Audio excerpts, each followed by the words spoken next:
I've heard a lot of people say, I met this person, she's AS, I'm AS, and I want to believe if God didn't want us to get married, He wouldn't have brought us to cross each other's path. And I keep wondering, what is the gamble about? In fact, I met one time and she said they will pray about it, that they believe the genotype will flip. Newsflash, there are how many people living with sickle cell? Almost 47 million people living with sickle cell or carriers in Nigeria. So God hates those people, right?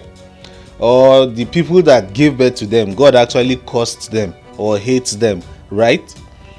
I keep saying, why do you go through the hassle of harassing God when God has even given you solution to what? It's just like saying, I want to see the president or the governor before I can play my role as a citizen. How does that work? It's just a sense of responsibility you first of all need to have for yourself, and then a commitment and a sense of responsibility for your family, the home you want to build for yourself. I've seen quite a number of people do some level of advocacy with respect to this particular topic. That's why people would say ask on the first date. And I've seen Brain Jotter do some comedy skits. They might be comedy to people, but I don't forget the message that comes with this, most especially because it supports the line of what I do. Pastor Dolapo Lawal is someone that has been putting out certain content that are relatable to the youth, and one of the content he put out is this video. I guess we'll react after the video. AS and AS, don't fall in love. Especially if you're in this church, you are doing devil's way. Don't trust God. Don't do it. Don't do it. Trust God that He will give you another person. Don't trust God that there is a way two of you will work that thing. Don't do that thing. The reason is because the consequence of that union, you are not the one that will suffer it, is a child. Please don't do it. God will not break natural laws. I believe that God, you see, no need to pray. God has spoken to you. He's AS, you are AS. He designed both of you to not marry. Leave him alone. And you see, don't get too deep. After 1 week, you know you're catching feeling. You know yourself. Maybe they talk about it. You know you're already catching feeling. You're thinking about this person. You want to call the person. You want to see the person. Just quickly ask, wait, before we go too far, what's your genotype? If you are AA, you are proud. Please be very, very careful. That's number one. Number two, if you know your parents are tribalists, please be wise. You know that your parent has been telling you, your dad has been telling you, don't bring a Yoruba boy here. You are Igbo. Don't bring a Yoruba man into my house. Be careful how you fall in love, because this is one thing I've noticed. You see, when two of you come together like that, I've seen this happen 3 times. 3 times. So I'm saying first time, second time, third time, I think I can teach it. 3 times. When two people come together and they have opposition from family, this is what happens.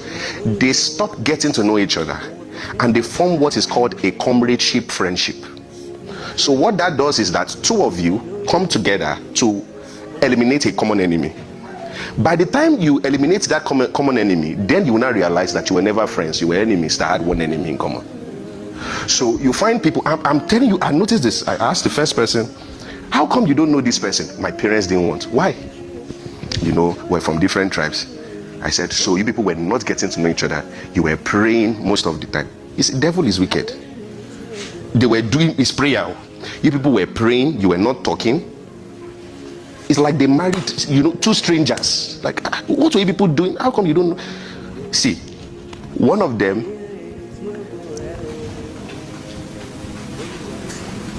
they married someone that cannot have child.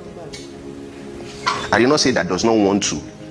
You get what I'm saying? And the excuse that the other person was saying is, but you never asked. I said people are mad. You think I'm joking? He said, he said, but you never asked. So me too, I now asked that, okay, so you didn't ask how many children? He said, PD, the relationship was just tough, just trying to get our parents to come on board. They had false friendship. It's called comradeship. You have to shine your eyes. Once you enter that thing, you don't enter. So try as much as possible to avoid what? Unnecessary battles. Before you get too deep, withdraw. So I guess what this Pastor Dolapo is saying is that there are so many pastors that would sit a person down. Both of these people are AS, and the pastor will want to be religious about it. And this is someone that is bringing out a voice. I think I have seen the similar post from Femi Lazarus, and they are talking about how you shouldn't put yourself in a position where you are frustrated, or you are defending, you are becoming defensive, or you are questioning your faith by the choices you made. What is the choice? You could have just asked this person, as you've met the person, what is your genotype? Oh, my genotype is AA. Okay, there is an attraction building up, let's go and do test, so that you don't even waste each other's time. You people will tell you they have spent 8 years and they can't live without this person. How? Why did you even put yourself in that position? Why are you even saying that you will pray about it? When sickle cell is not something you prepare for. It doesn't have a manual. There are no tips to living with a sickle cell person. You learn as it goes. And that's why I always encourage even the warriors that don't hide your genotype. Don't hide your genotype to your potential partner. If this person is walking away because you have sickle cell, let them walk away. How many years did Simi spend with Adekunle Gold? We didn't even know they were dating. Yes, of course, there was an idea that they were dating. People started saying it could be false or whatever. But Simi stood by him. Yes, some people might say because he's an artist or because he has money. But really, is that the real issue? If you've seen their pictures since then, these people never blow, but they still date. They were still friends. Whether they were friends for how long before they started dating, that's not the point. The point is now they are married. They have children for themselves. So you can avoid unnecessary drama for yourself. Yes, there are families that have already heard a lot about sickle cell and they don't want to be associating with sickle cell patients. I want to tell you that it's okay to walk away. You don't have to put yourself where you are tolerated. The family is seeing you like a menace. The family is seeing you like one plague simply because you got married to either their son or daughter. The mission of sickle cell is not to put you in a position where life gives you blows. It should put you in a position where life gives you healing. Life gives you peace. Life gives you a safe haven where you can talk, you can express yourself, you can even do your advocacy if you want to. So many people still hide their sickle cell status today. Why? Because some of them are running away from stigma. Some of them are running away from the pain or rejection. You can live better. And I think from what he even said in this video of you knowing that your parents can reject this potential suitor you're taking to them, his tribe is so, his tribe is so. We cannot relate to these things. Tribe and sentiments are part of the things that bring about intercultural marriages that did not happen. So you can just save yourself all the stress, all the explanation, and just, yes, some people will tell you your parents should not be the ones to determine how you end up with a partner, but there is a long journey ahead. And I will always say, women, you are the receiving end. You marry now, you have a child.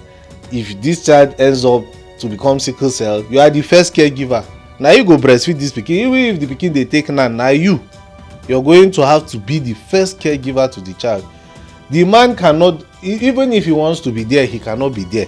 He cannot breastfeed the child. He cannot back the child for you or carry the pregnancy, and you carry it for 9 months, end up delivering the child only to still spend a lot of time wishing the child was dead. Why do we have to do these things to ourselves? So we can do better as human beings. We can do better as a couple, as lovers, and It is not just an issue of love, it's an issue of sense. So give yourself sense. See you on the next one.